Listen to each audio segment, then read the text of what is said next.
Let's go. Go for it, gentlemen. So we have a fireside chat. Yes. Where's the fire? I mean, where are the people? That's the point. Might be not, I think it's a very interesting topic, talking about green crypto, green mining, about challenges, advantages of this industry.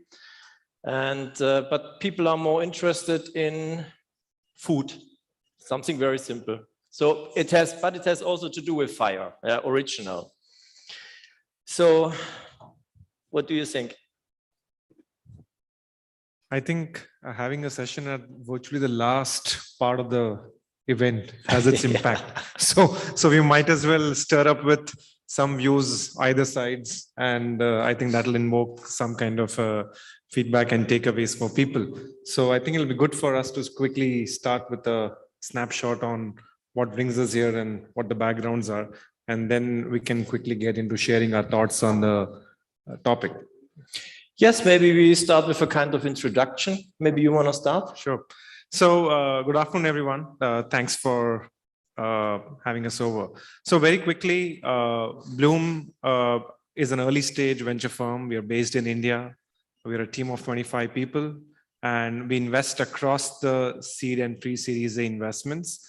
And over the last 10 years of our existence, we have invested in over about 12.5 interesting fintech and strong application companies at the bottom of the pyramid, which have significant overlaps with fintech applications. A few of them have relevance to the topic of the afternoon around blockchain as well. One of them being an exchange, and a couple of other businesses around payments and other application layers. So that's very briefly about Blume. And apart from fintech investments, of course, we have done a bunch of other sectors as well, but I'll keep that maybe for a later time. I would like to focus on the blockchain and crypto-related conversations, and happy to expand on that. Olivier, over to you. Yeah, first of all, thank you for the people who joined this fireside. Yeah, my name is Oliver von Wolff. I'm managing director for CV Labs Dubai. CV Labs Dubai is a partnership, a joint venture with the DMCC. So most likely we are responsible for the onboarding of all blockchain companies in the DMCC, what we're doing very successfully. Just to give you a bit an overview about numbers, currently we have around 500 blockchain companies in the UAE, and 100 of these 500 blockchain companies are onboarded in the DMCC. So it means, yeah, I don't want to put it in market shares, but I think we are quite successful here on the market. CVVC is original from Switzerland. I'm managing director here for Dubai as well. And most likely we are investing in early stage token companies, and quite new from, I would say, most likely from now, our CEO is sitting here, Sakar, who will be responsible for our new product here in Dubai, especially for early stage tokens. So we were happy to launch this in a couple of weeks, but just maybe this information in front up. Original CVVC is one of the founders of the Blockchain Association in Switzerland. So it means we also have been worked out the regulations, or we helped to work out the regulations for Switzerland and as well for Liechtenstein. And we are very happy, let's say, to be a very strong part, meanwhile, of the crypto valley in Switzerland and Liechtenstein. So we have there around 950 companies with around 5,000 employees altogether. We think until the end of next year, I think we will rise these numbers here in Dubai. So we hope to have around, I hope personally to have over 1,000 companies in the UAE. And of course, the MCC will have a big share on this as well. So that's from my side. That's quite the scale, man. Oh, yes, but yours was not so bad as well. So maybe we start talking a bit about the topic. So what I would just like to do is a quick preamble on the ground realities, the world that we spend most of our time in back home in India. So there has been, we come from a region where there has been a confusion. The government definitely started off with the point of view that crypto, governments start off with a view that crypto is not the most ideal thing from an economic point of view, and we would not like to encourage that beyond a point. Of course, they didn't go out of the way to actually make it a banned product, but yeah, there was a fair bit of movement around it.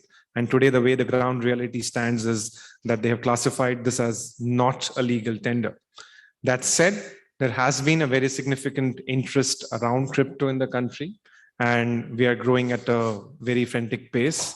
There have been quite a few exchanges mushrooming around, and there has been a fair bit of consumer interest around, and government itself on their own have been more open to these ideas and dialogues than they were about 2 years ago. So broadly, there has been much higher degree of acceptance around the fact that this is something which is for here to stay, and it needs to be found out on how we can make the most out of it rather than continue to have friction and keep pushing it back. But the overall blockchain environment has been very, very positive. There has been a fair bit of applications and multiple areas in which we are seeing startups and businesses get into adopting the technology and come up with interesting ideas and proposition, whether it's on the legal side, whether it's on the IP side, health, bottom of the pyramid programs. So there has been a pretty strong movement around that so far as India is concerned. And more particularly, when we talk about the extent and penetration of crypto, we do also see that there has been now much more discussions around the impact, the extent at which the cost of currency is, green mining, etc. So it's gaining very significant momentum in our part of the world. And it's got kind of at par with the conversations we're having in conferences and events like this. So I think it would be par for the course for Hari and the rest of the management team and leadership to factor for events in that part of the world as well. It is something which has been very well received and being top of the agenda. I mean, you took a very interesting word in your mouth, costs. Yeah, cost is a huge impact to the mining at all. But as this is a fireside talk, we make it a bit more interesting maybe for the people. So I don't know if you know, for example, it's an astronomer, Soviet astronomer, and he wrote a book and his name is Kardosh. You know him? Of course, I don't know him, but yeah. I know about the book. It's a great guy. For everyone who is in mining should read this book about him. He wrote a book about how the consumption, or let's say how the developing of a civilization is linked to the consumption of energy. As he was an astrophysiker, he put it more in the context about the aliens and other space and universum, but it also fits very well, of course, to our, let's say, global environment here on our little island named Earth. Yeah. So to make a long story short, so he started with the fire, fireside. I think it's a good, still people eating outside, they should come inside, it's better. So, but anyway, he started with the fire, then he came to animals, how human people used animals for the work, then the first windmills, and then of course, nuclear plants at the end. So, and his result was nothing is more critical for the human civilization as energy. So energy means everything. This was his final result of it. What has this to do with crypto and costs? Quite a lot, I would say, because just let's take a coin in our fingers and let's think about, I mean, with coin, not only cryptocurrencies, I mean like physical coins, for example, how much energy it takes to produce this. Yeah, and this brings us to one of the topics what we also have here today, like green mining, yeah, or the green cryptocurrencies. What does this mean? Yeah, it is the energy what we or the consumption of energy what we put inside of one of this, let's say, fiat, or let's say natives, Americans 100 years ago, they had shells. Polonese, they had bit stones. I don't know how they put it in their pockets, but anyway, where they're like their currency, and it's coming today to cryptocurrencies. So if you have a look on this, I'm very thankful to Michael Novogratz from Galaxy Digital, and they made in May a very nice analysis about the consumption of energy to the different industries, and especially it was about banking system, gold mining, and Bitcoin mining. So if you think about, I don't know, all cryptocurrencies at all, in average, they use 2021, at least until today, more or less.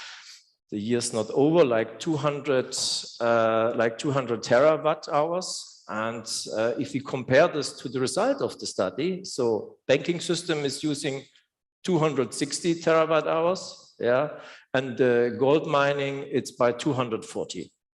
So it means already in this case, somehow, let's say crypto mining, green crypto mining is much more green, yeah. Yeah, Put it in this way. Relatively greener. Yeah, as other, let's say, payment systems in this way. So just to, maybe it's interesting for people here, altogether crypto mining used around 200 terawatt hours this year, 130 terawatt hours are for Bitcoin mining, 50 for Ethereum, and the rest are for other cryptocurrencies. So bringing back this to the fact that now crypto mining, coming back to you, from fireside to costs, yeah. Most likely all of the miners using already energy would be otherwise not used at all. So that's the reason why miners are always interested to following up, and this is one of the challenges for the future, to follow up cheap energy. And if you now understand that already, like at least for Bitcoin, I know the number, I don't know how the totally number looks like, but Bitcoin get already mined by 40% of renewable energy, and the banking system only have 11%. So in my personal opinion, cryptocurrencies are already green, maybe not green enough, but still greener as other payment systems. Exactly the phrase. Yeah. It is green. Is it green enough? Is the direction I would like to spend a few more minutes on. And I think the whole advancements in, or evolution, let's put it that way. You talked about the Stone Age and leading to the current crypto. So I think the whole aspect of cost of money, monetary circulation, energy, even that, those are consuming energy and they are net negative. So when we talk about the green mining, I think the point is, how do we make sure that at a net level, we are better off than what we are at today?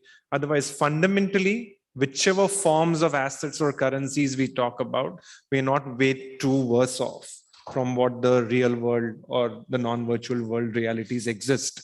So then the whole fuss around the fact that there has been very significant emission around crypto mining and all that is, while factually it may be true, but when it puts in the context like you mentioned, it sounds to be relatively better than what the current ground reality is. You have to understand that everyone is talking about how much energy Bitcoin takes. Yeah, but every year the energy consumption for the Christmas lights in the US is most likely the same.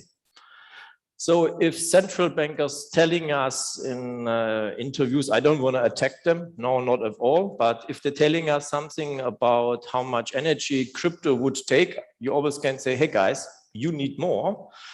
And it's just unfair, you know, they're taking their private jet, flying around the world, using energy, and most likely with public money, and then they are blaming Bitcoin miners because they are using too much energy. It's not balanced.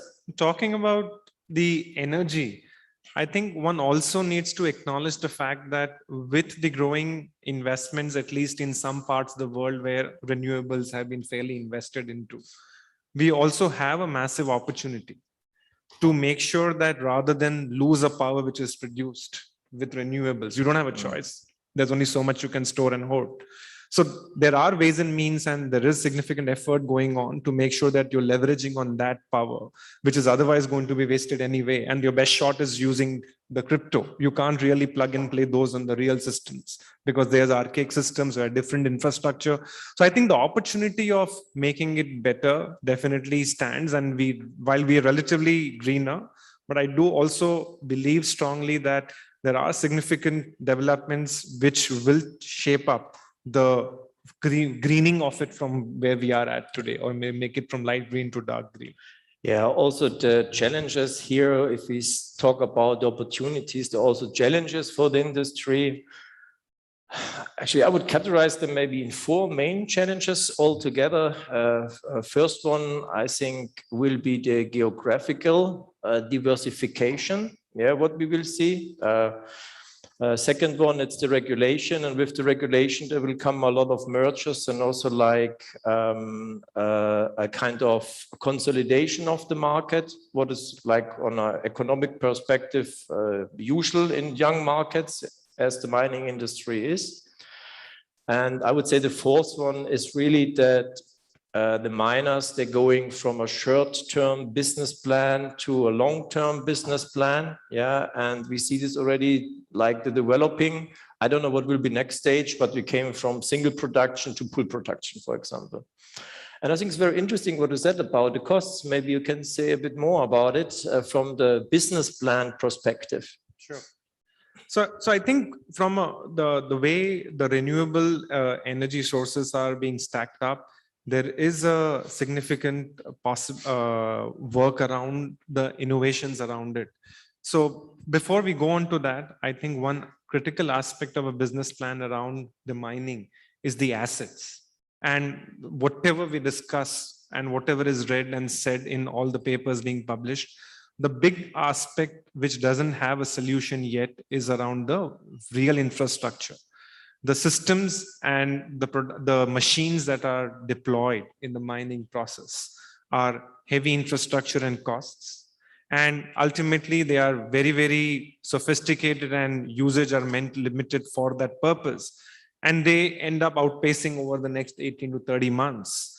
How do you make sure that you're going to channelize them? Otherwise, they become a drag on the environment. So the overall infrastructure cost and not the variable cost around renewable energy and the damage that it potentially can have on taking care of those assets or destroying or making it possible to bring them back into the ecosystem are the big issues that really don't have an immediate solution on. And that's what does make some of these business plans a little heavily scrutinized than what otherwise looks to be a slam dunk opportunity. While everybody will agree that this is something which will only get better and better, this is something which can definitely make world a better place. But at the end of the day, a lot will also depend on how we are going to be taking care of some of these fundamental issues. Yeah. Otherwise, it can derail the process or at least significantly slow down the process. Yeah, I think there's huge potential for in the process, but also to get more efficiency. We have this discussion now with Bitcoin going from proof of work of going to proof of stake. So what do you think about this? 50-50. 50-50. I mean, Ethereum works already with proof of stake, so maybe there's hope for Bitcoin as well. No, but don't mean to really dissect, but broadly, when you look at it top down, Olivia, I think the overall impact is going to come from the infrastructure. Just the application layers or consumption, whatever the savings, investments, and consumption. Today, whatever you are seeing is all on the consumption side. Whatever gets added to financial services and the layers around infrastructure will add, and what will cause the maximum impact.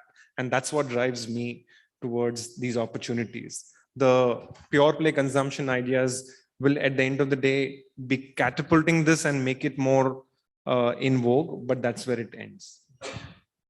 Great. Thank you. Thank you. So the fire got less. Fire's off. The AC is going strong. Fire. Sorry, maybe we should not laugh it out. Cool. Thank you very much. Thank you.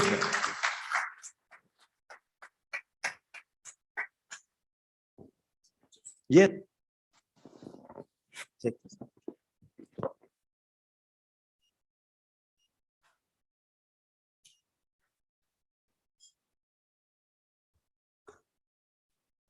Oh, yeah, okay.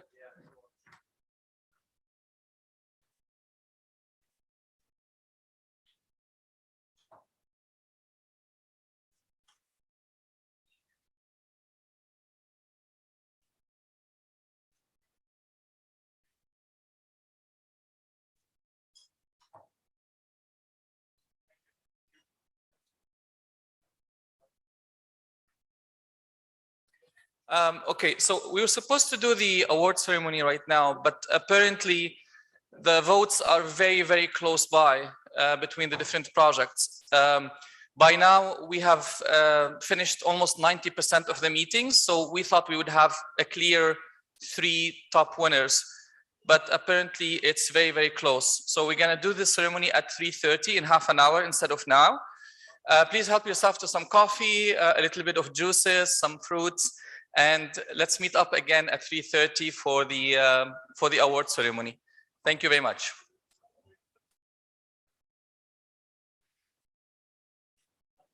خلاص.